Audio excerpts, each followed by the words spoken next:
Hello everyone, welcome back. This is another installment into my 2017 organizational system, and it is to show you another 4 notebooks that I have been using. This year, I did not do the month by month planner lineup like I did in 2016. So I thought about doing a wrap up of what I was using this year and just explain a little bit what I have, what gave me the so-called planner piece, although I do feel that planner piece is something which comes and goes. And I will be also having a video about planner piece to discuss this thing, this so beautiful thing that everyone talks about. I still feel that there are times when I do reach planner piece and there are others where I don't. So these things just give me planner peace in some particular period of my life, but they stop just there and things get changed because we live in such a dynamic world that nothing is forever, things do change. And so this is what gave me peace at some point in time in my life. This is a notebook. I have chosen this picture for a purpose because when I look at it, it's just that picture of the bicycle just gives me the feeling that I could just step on it and just run away. And this is my anxiety notebook. I have used this notebook for a little bit. I don't know whether I will be going back to it, but it's a way of how I was journaling about how I live with anxiety. And I was also mapping my anxiety and what I could be doing and what I could be taking as a proactive approach to this. I have talked about anxiety, I think, 1,000,001 times in my videos, and I don't want to upset you or annoy you even further with this topic, but I know that there are a lot of people out there living with it. And even though you are giving medications, or at least I'm speaking from my own experience, the thing is that the problem lies in your head. I'm not saying that you are a mental person or that you have a mental illness, with all due respect to everyone, but I'm speaking from my experience, with no medical background, by the way.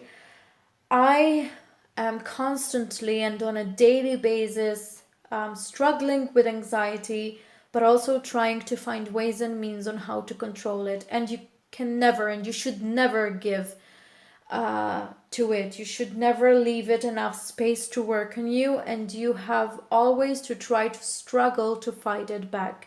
And to me, fighting it back comes with journaling about it, with writing about it, with I don't know, with trying to find ways and means on how to control it. And if you are feeling bad in a particular moment, you need to find a way on how to do something different, on how to do something that will make you feel better in that particular moment that you are feeling like that.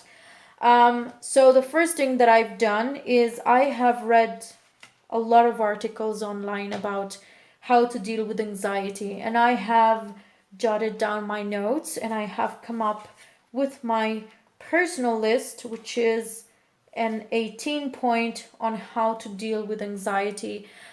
This is not of a medical way, but they are basically experiences from other people, and I have just copied and pasted different opinions and things of people that posted about how they deal with theirs. And for me, it was an opportunity to just note what I can do in my case. Obviously, I am also journaling. I have journaled a bit. I have also mapped this. I use mind mapping a lot, and I use pictures and visualization to just come up with this. I have also a video about mapping problems and how to solve problems by mapping, because when you are a visual person, it helps you better to just do your thing in the way you feel like. You can draw, you can write lists, you can do whatever you want to. And I think I have just that at the moment, but I will be adding more.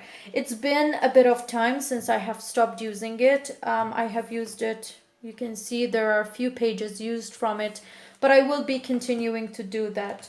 The second ring bound notebook that I have is for health and weight loss journal, and I have a lot of things and notes about how you can, for the soul, for the body, for life changes I need to do, things I need to incorporate.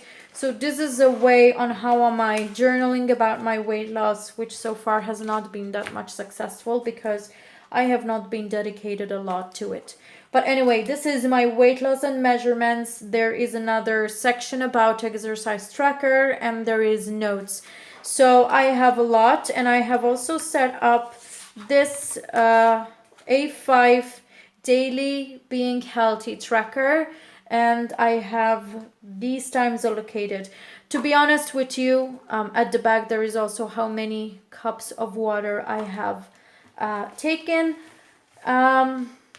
I have not managed to keep up with this planner. I have left it standing there for quite a lot of time. So it was not the planner that was unsuccessful, it was just me that ended up not being able to follow through. These are the setbacks of life. These are, how can I say it? This is what happens to anybody. So don't take it so much on you the way that you start a plan and you do not follow through. Everyone goes through these things. So I'm keeping it there because next year I will be needing to work a little bit on this because weight loss is important, and in my case I really need to do a little bit of that work. The second two notebooks that I've got, one is my work journal, and obviously I'm not going to open it up because there are a bunch of journaling things which really and truly have to do with things that happened at work. So I have read in an article before starting my new job, which is now has been a year ago because I'm a year into my new job. I don't know whether it was a psychology expert, because I do really do a lot of research, and I have read that it's important that you keep a work journal for different reasons. One of them being, if you are bullied, you need to journal about it because it will be a great way, one, to release quite a bit of tension, two, on how to brain dump, three, how to keep record of what has been happening at work. And we know that out there are quite a lot of bad people, and unfortunately I think no one is immune to meeting these people. And today's world is, oh my god, I think it was better 20 years ago, even though today we have so much technology and we have so many things around us, but it was easier probably, or at least that's what I'm thinking. It happened to me that sometimes I needed just to support my some claims or something that I was discussing about with facts, and in that particular moment it didn't come up to my mind what had happened. And a work journal is ideal because you can refer back to what has happened, and it also helps you to dump from your mind what is upsetting you in a way. So I would highly recommend that you do have a work journal, which is quite different from your personal journal. It's been a long time that I have journaled into it, and I'm happy because that means that things have been going quite well. But it's important that you keep it, I think, and I would suggest that you do have one. The last one which I am going to go through in this video is where I keep notes about the books that I am reading, and at the moment I am reading this book, Overcoming Retroactive Jealousy. I have had in the past year, not that much any longer, some issues with my partner's past.